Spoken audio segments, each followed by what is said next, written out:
کہ ان کی صلاح ہو جائے۔ تین مصیبتیں جو بے نمازی دنیا کے اندر دیکھتا ہے۔ پہلی مصیبت کیا ہے؟ فرمایا اللہ تعالیٰ اس کے رزق سے برکت اٹھا لیتا ہے۔ آپ کے ذہن کے اندر بات تو آتی ہوگی، فلاں بندہ ہے جناب وہ شرابی کبابی بھی ہے، اتنی بڑی فیکٹری بھی ہے، مال تو واہ ہے جناب۔ برکت تو یہ ہے نا کہ مال ختم ہو جائے۔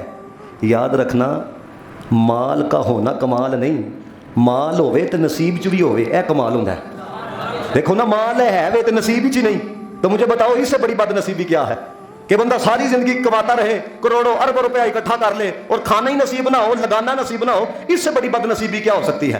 تو فرمایا پہلی مصیبت کا سامنا جو بے نمازی کرتا ہے اللہ تعالیٰ اس کے رزق سے برکت اٹھا لیتا ہے۔ دوسری چیز کیا ہے؟ فرمایا اللہ تعالیٰ بے نمازی کو اس نور سے محروم کر دیتا ہے جو نور اللہ تعالیٰ اپنے نیک بندوں کو عطا کرتا ہے۔ معمولی بات نہیں ہے یہ۔ پچھلے دنوں میں ایک سلون گیا تو وہ ایک نوجوان نے نا منہ کالا کروایا ہوا تھا، وہ کوئی کریم ہے نا، وہ پھر جب اتاری جاتی ہے تو نیچے سے کہتے ہیں چہرہ چمکتا ہے۔ میں کہا ایک یہ چہرہ چمکانا ہے، تو یہ چہرہ چمکانا کیا ہے؟ پھر 3-4 دن توپ پھرے گا، پھر جائے گا 200-300 روپیہ دے گا، پھر چہرہ چمکوائے گا۔ لیکن جن کے چہرے پہ تہجد کا نور ہوتا ہے تو 5 بھی انہوں نے رنگ کالے نہیں ہوتے ہیں، جن کے چہرے پہ تہجد کا نور ہوتا ہے۔ تو فرمایا کہ اللہ تعالیٰ وہ نور اس سے چھین لیتا ہے جو اپنے صالح بندوں کو اللہ تعالیٰ عطا کرتا ہے۔ تیسری مصیبت جو بے نمازی دنیا کے اندر دیکھتا ہے، فرمایا اللہ تعالیٰ مومنوں کے دلوں میں اس کی نفرت پیدا کر دیتا ہے۔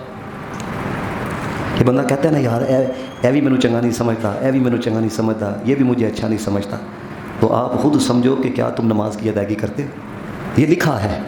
فرمایا اللہ تعالیٰ مومنین کے دلوں میں اس کی نفرت پیدا کر دیتا ہے۔ اور یہ 3 مصیبتیں وہ ہیں جو دنیا کے اندر دیکھے گا۔ اور فرمایا جب جان نکلنے لگے گی 3 مصیبتوں کا اس وقت بھی سامنا کرنا پڑے گا۔ پہلی مصیبت کیا ہے؟ فرمایا بے نمازی کو جب جان نکلنے لگے گی، جب نزع کا وقت آئے گا، ایسی پیاس لگے گی ساری دنیا کے نہروں کا پانی پلا دیا جائے اس کی پیاس نہیں بجھے گی، اتنی سخت پیاس لگے گی ہے۔ اور فرمایا اس کی روح قبض کرنے میں بہت شدت اختیار کی جائے گی۔ جانے جانا جناب محمد مصطفیٰ نے فرمایا کہ جب موت کا فرشتہ جان نکالنے کے لیے ایک دھچکا لگاتا ہے، ایک جھٹکا لگاتا ہے، فرمایا 300 ضربے تلوار کی ایک پاسے، فرمایا وہ جو ایک جھٹکا لگاتا ہے وہ ایک جھٹکا ایک پاسے، تو فرمایا کہ جو بے نمازی ہے جب روح قبض کی جانے لگے گی تو شدت اختیار کی جائے گی، اس کے ساتھ نرمی والا معاملہ نہیں کیا جائے گا۔ تو پھر اس کے برعکس ذرا سوچو، جو نماز پڑھنے والا ہوگا اس کی جان بھی نکل جائے گی، اس کو پتہ نہیں چلے گا۔ اس کے برعکس ذرا سوچو ہے۔